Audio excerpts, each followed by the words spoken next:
Quando Cristo fez a seus discípulos a promessa do Espírito, estava ele se aproximando do fim de seu ministério terrestre. Estava à sombra da cruz, com plena consciência do peso da culpa que havia de repousar sobre ele como portador do pecado. Antes de se oferecer como a vítima sacrificial, instruiu os seus discípulos com respeito a um dom muito essencial e completo que ia conceder a seus seguidores, o dom que haveria de pôr-lhes ao alcance os ilimitados recursos de sua graça. Eu rogarei ao Pai, e ele vos dará outro Consolador, para que fique convosco para sempre, o Espírito de verdade, que o mundo não pode receber, porque não o vê, nem o conhece, mas vós o conheceis, porque habita convosco e estará em vós. João capítulo 14, versículo 17. O Salvador estava apontando para o futuro, ao tempo em que o Espírito Santo deveria vir para fazer uma poderosa obra como seu representante.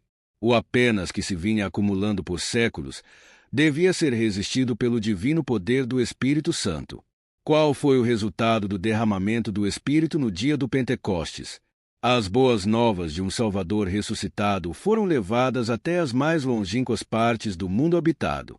À medida que os discípulos proclamavam a mensagem da graça redentora, os corações se entregavam ao poder da mensagem. A igreja viu conversos vindo para ela de todas as direções. Extraviados converteram-se de novo. Pecadores uniram-se aos crentes em busca da pérola de grande preço. Alguns que haviam sido os mais ferrenhos inimigos do Evangelho tornaram-se seus campeões. Cumpriu-se a profecia: o que dentre eles tropeçar será como Davi, e a casa de Davi, como o anjo do Senhor. Zacarias capítulo 12, versículo 8. Cada cristão via em seu irmão uma revelação do amor e benevolência divinos. Só um interesse prevalecia. Um elemento de emulação absorveu todos os outros. A ambição dos crentes era revelar a semelhança do caráter de Cristo, bem como trabalhar pelo desenvolvimento de seu reino. E os apóstolos davam, com grande poder, testemunho da ressurreição do Senhor Jesus, e em todos eles havia abundante graça. Atos capítulo 4, versículo 33. Pelas suas atividades agregaram-se à igreja homens escolhidos que, recebendo a palavra da verdade, consagraram a vida à obra de levar aos outros a esperança que lhes enchia o coração de paz e satisfação. Não podiam ser reprimidos nem intimidados por ameaças. O Senhor falava por seu intermédio e, à medida que iam de lugar a lugar, o Evangelho era pregado aos pobres e manifestavam-se milagres da divina graça. Deus pode atuar tão poderosamente quando os homens se entregam ao controle de seu Espírito. A promessa do Espírito Santo não é limitada a algum século ou raça. Cristo declarou que a divina influência do Espírito deveria estar com seus seguidores até o fim. Desde o dia de Pentecostes até o presente, o Consolador tem sido enviado a todos os que se rendem inteiramente ao Senhor e a seu serviço. A todos que aceitam a Cristo como um Salvador pessoal, o Espírito Santo vem como Consolador, Santificador, Guia e Testemunha. Quanto mais intimamente os crentes andam com Deus, mais clara e poderosamente eles testificam do amor do Redentor e de sua graça salvadora. Os homens e mulheres que, através dos longos séculos de perseguição e prova, desfrutaram, em larga escala, a presença do Espírito em sua vida, permaneceram como sinais e maravilhas no mundo. Revelaram, diante dos anjos e dos homens, o transformador poder do amor que redime. Os que no Pentecostes foram dotados com poder do alto, não ficaram por isto livres de tentações e provas. Enquanto testemunhavam da verdade e da justiça, eram repetidamente assediados pelo inimigo de toda a verdade, o qual procurava roubá-los de sua experiência cristã. Eles foram compelidos a lutar com todas as faculdades dadas por Deus, a fim de alcançar a estatura de homens e mulheres em Cristo Jesus. Diariamente eles oravam por novos suprimentos de graça, para que pudessem subir mais e mais na escala da perfeição. Sob a operação do Espírito Santo, mesmo os mais fracos, pelo exercitar fé em Deus, aprendiam a melhorar as faculdades conseguidas e a se tornarem santificados, refinados e enobrecidos. Tendo-se submetido em humildade à modeladora influência do Espírito Santo, recebiam a plenitude da divindade e eram modelados à semelhança do divino. O tempo decorrido não operou nenhuma mudança na promessa dada por Cristo ao partir. Promessa esta de enviar o Espírito Santo como seu representante. Não é por qualquer restrição da parte de Deus que as riquezas de sua graça não fluem para a terra em favor dos homens. Se o cumprimento da promessa não é visto como poderia ser, é porque a promessa não é apreciada como deveria ser. Se todos estivessem dispostos, todos seriam cheios do Espírito.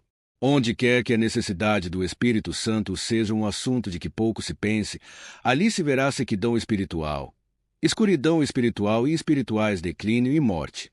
Quando quer que assuntos de menor importância ocupem a atenção, o divino poder, preciso para o crescimento e prosperidade da Igreja, e que haveria de trazer a posse todas as demais bênçãos, está faltando, ainda que oferecido em infinita plenitude. Uma vez que este é o meio pelo qual havemos de receber poder, por que não sentimos fome e sede pelo dom do Espírito? Por que não falamos sobre ele, não oramos por ele e não pregamos a seu respeito? O Senhor está mais disposto a dar o Espírito Santo àqueles que o servem do que os pais a dar boas dádivas a seus filhos. Cada obreiro devia fazer sua petição a Deus pelo batismo diário do Espírito. Grupos de obreiros cristãos se devem reunir para suplicar auxílio especial, sabedoria celestial, para que saibam como planejar e executar sabiamente. Especialmente devem eles orar para que Deus batize seus embaixadores escolhidos nos campos missionários, com uma rica medida do seu Espírito. A presença do Espírito com os obreiros de Deus dará à proclamação da verdade um poder que nem toda a honra ou glória do mundo dariam. O Espírito Santo habita no consagrado obreiro de Deus, onde quer que ele possa estar. As palavras dirigidas aos discípulos são-nos também a nós. O Consolador é tanto nosso quanto deles. O Espírito concede a força que sustenta a alma que se esforça e luta em todas as emergências, em meio ao ódio do mundo e ao reconhecimento de seus próprios fracassos e erros.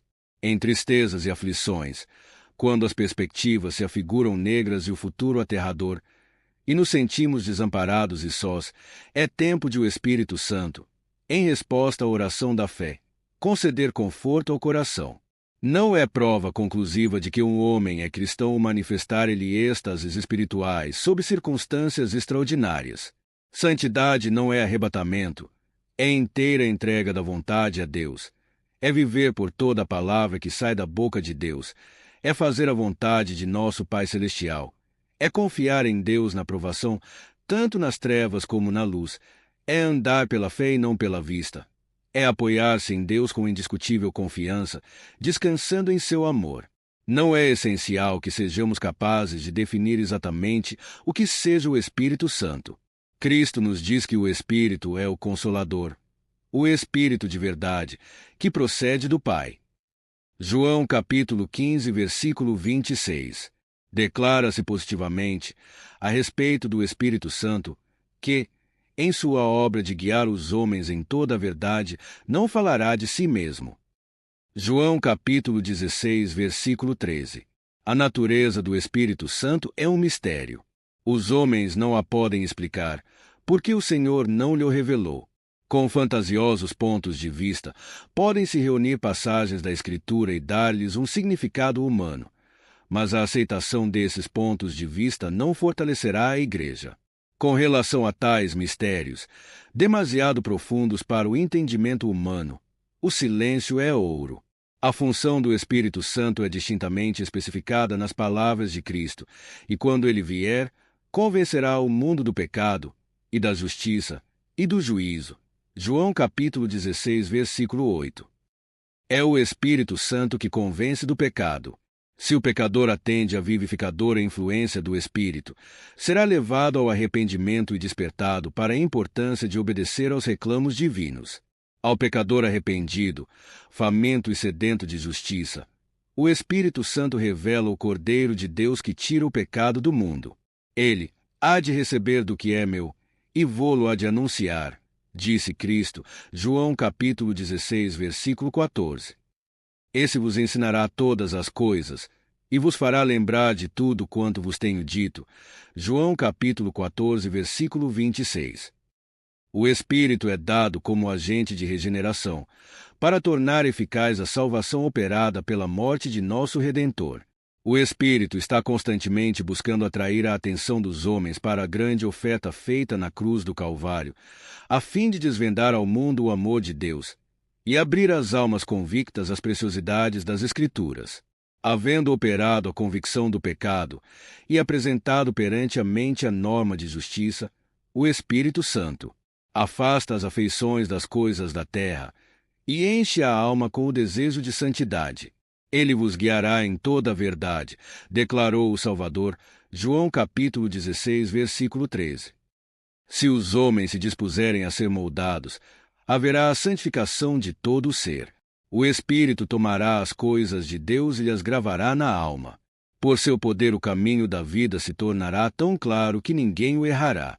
Desde o princípio tem Deus operado por seu Espírito Santo, mediante agentes humanos, para a realização de seu propósito em benefício da raça caída.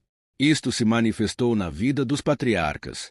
A igreja no deserto, no tempo de Moisés, também deu. Deus deu o bom Espírito para os ensinar. Neemias capítulo 9, versículo 20.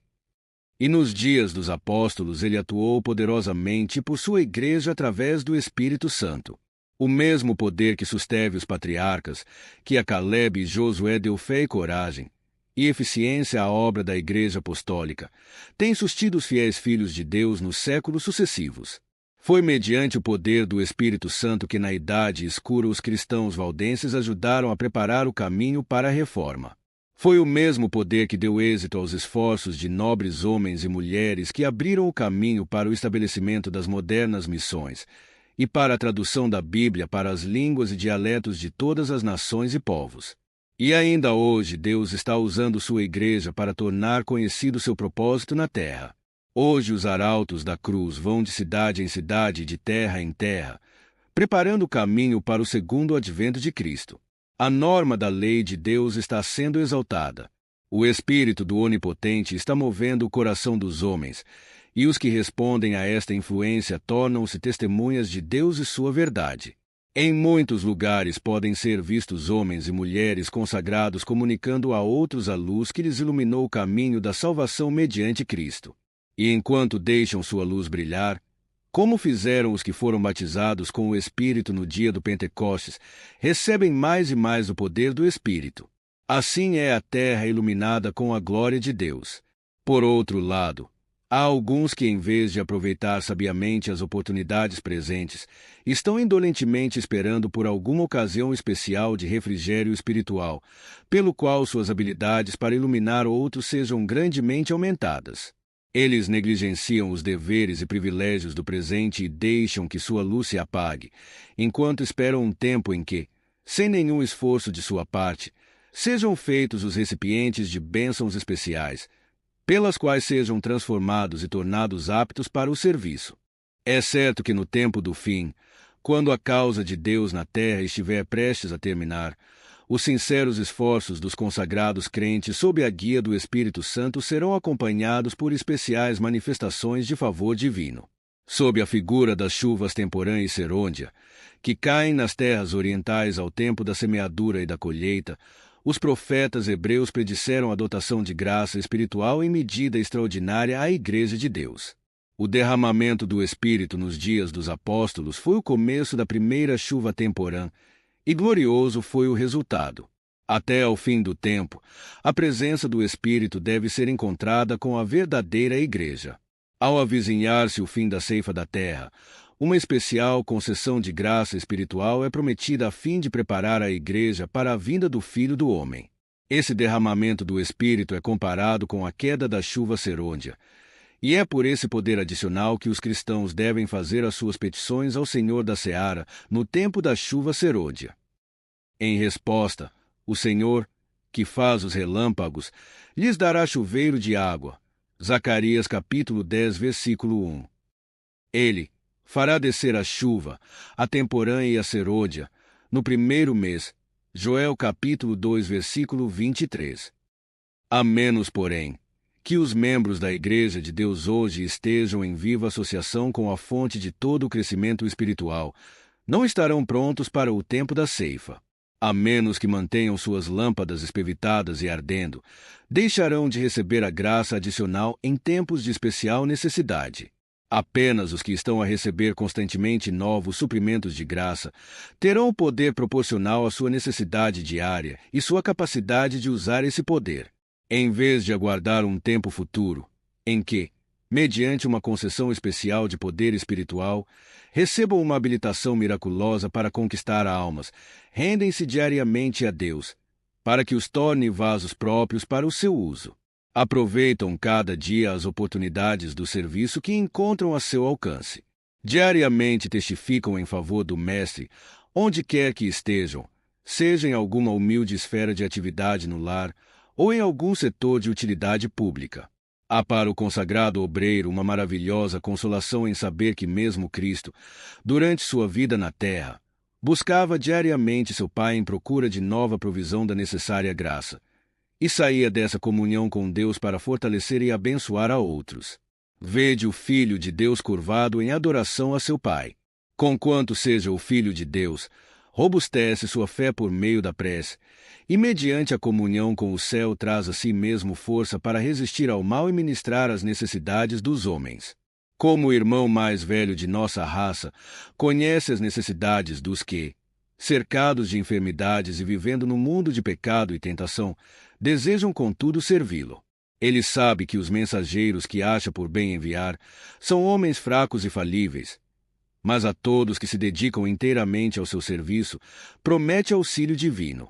Seu próprio exemplo é uma garantia de que a diligente e perseverante súplica a Deus em fé, fé que leva a uma inteira confiança nele e consagração sem reserva à sua obra, será eficaz em trazer aos homens o auxílio do Espírito Santo na batalha contra o pecado.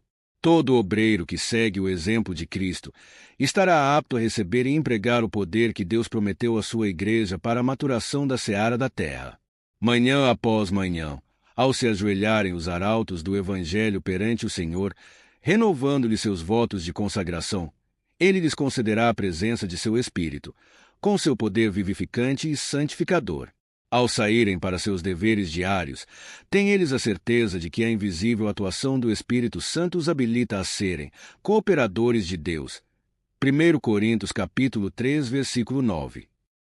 Querido irmão, peço encarecidamente que, se este estudo sobre a importância de buscarmos pela presença do Espírito Santo foi importante para você, compartilhe com os seus familiares, parentes e amigos. Seja um instrumento usado pelas santas mãos de Cristo Jesus. Ajude a propagar o Evangelho de Cristo para muitas almas que ainda não conhecem a função do Espírito Santo e o impacto que ele causa positivamente na vida daqueles que o procuram. Se inscreva nessa comunidade cristã e seja mais um membro dessa família que todos os dias pede a Deus que o Senhor Jesus Cristo volte logo para nos buscar.